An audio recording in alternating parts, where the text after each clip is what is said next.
In this video, we're going to show you how to replace a rear wheel bearing on your Toyota Highlander. Remove the 5 lug nuts off your wheel using a 21mm socket.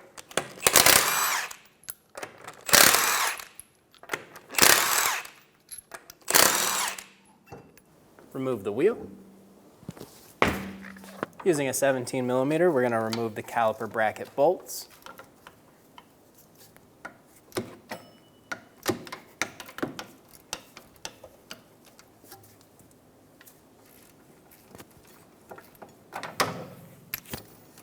Remove the caliper bolt.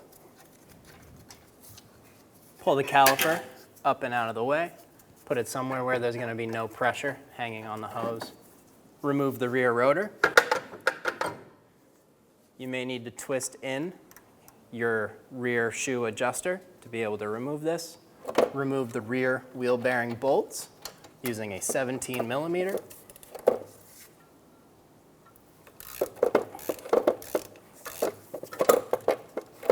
There's 4 of them.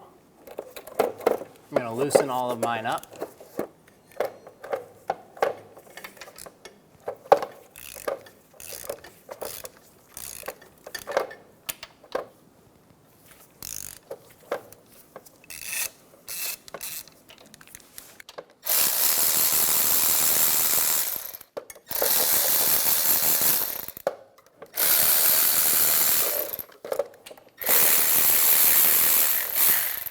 Remove all 4 wheel bearing bolts.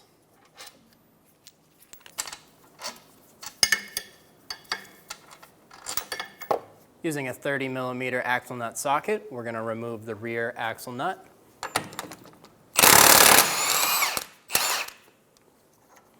If you're going to be using a slide hammer to remove this bearing, you are going to want to keep this hand tight so that the hub does not separate from the assembly. Take a nice soft face mallet and you're going to want to smack right there on the axle to make sure that it moves freely. If you're going to be using a hard metal hammer, you're going to want to put the axle nut back on to make sure you don't round out the threads or mushroom them in. Like that. Using an air hammer and a chisel bit, we're going to go right on the side of this hub, right under the lobe, and we're going to try and twist the bearing to break all the corrosion free in the back.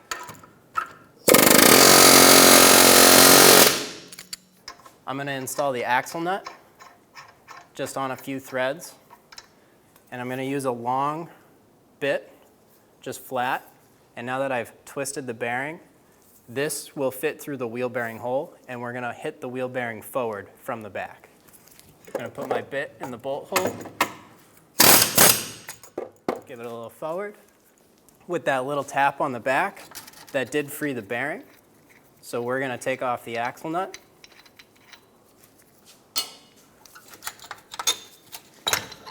Push the axle through and pull the bearing out.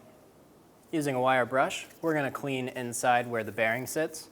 You want to be very careful about the ABS sensor. You do not want to hit this at all, really. It's plastic and it's very easy to break. But just keep going around, trying to get as much corrosion and rust out as you can.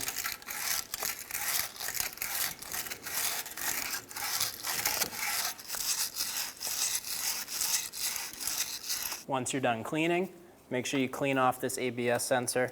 Make sure there's no rust, dust, or anything stuck to it. After cleaning the inside of here, I'm just going to run a wire brush over the splines of the axle to make it easy to install. Once I do this, I'm also just going to put a light, thin coat of grease on the splines. You can also clean off the nub, just the end where it's really rusty or corroded. Put a very light coat of grease on these splines. This is just so if you ever have to do this job again, hopefully you don't need to use a hammer to push the axle back. It'll just push back nice for you. Where all of this rust sits, where the bearing goes in, I like to put a little bit of grease around the outside of the bearing where it will sit into the recess of the knuckle. If you look at the back of the bearing, There is only one way to put this bearing in. Make sure you look where the two farthest holes are apart and match that up to your bearing. That is the way you will install it. Line it up, push it in, and then try and get it close to the bolt holes. And then we'll go from the back and put our bolts in hand tight. We'll put this axle nut on just to make sure that the bearing doesn't fall out on us. These bolts from the factory had some thread locker on them. I'm going to take them to the wire wheel, clean off the old thread locker, and then apply a nice little bead on them before I reinstall them.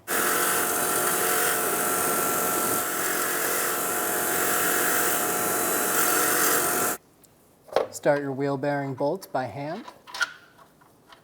You can put one hand on the outside and kind of wiggle the bearing up and down to help you find the spot.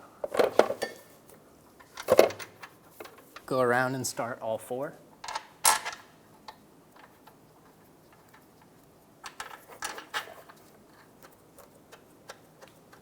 Once they're finger tight, I'm going to go around with an electric ratchet, and I'm going to go in a cross pattern. 1, 2, 3, 4, tightening them down to make sure the wheel bearing sucks in square.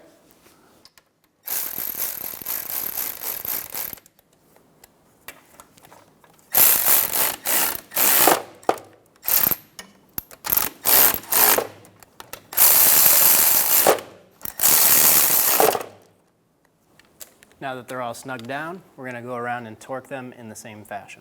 We're going to torque the bolts to 92 foot-pounds in that cross pattern.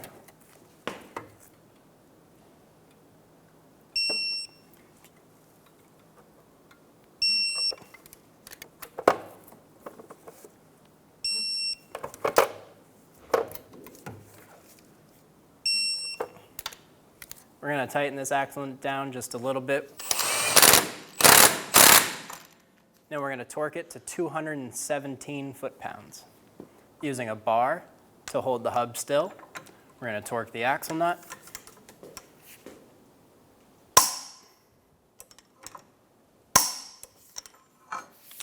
Using a hammer and a chisel, go ahead and stake the axle nut. Make sure it won't back off. Install the brake rotor back on the car. Adjust the shoes outward until you cannot move the rotor back and forth, and then come back a few clicks until you can move it freely, and then when you spin it, you do not hear the shoes touching. Install your caliper assembly.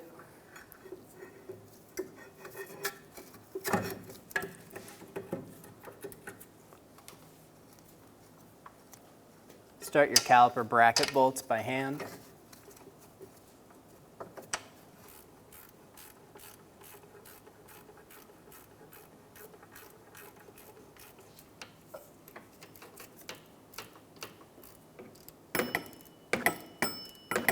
Torque the caliper bracket bolts to 70 foot-pounds.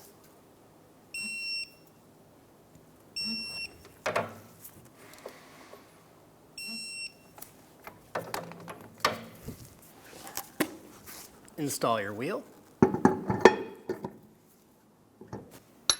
And start your 5 lug nuts by hand.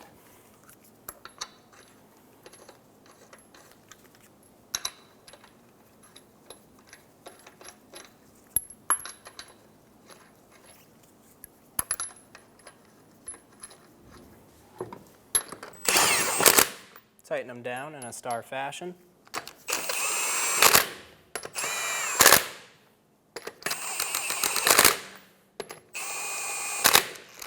To ensure the wheel sits square. I'm going to torque the rear wheels to 80 foot-pounds in a star pattern.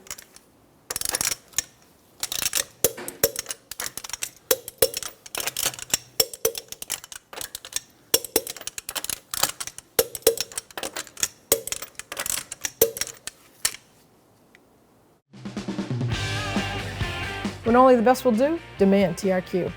The only company that lets you view before you do.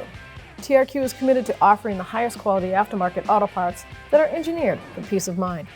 Thanks for using and viewing with TRQ.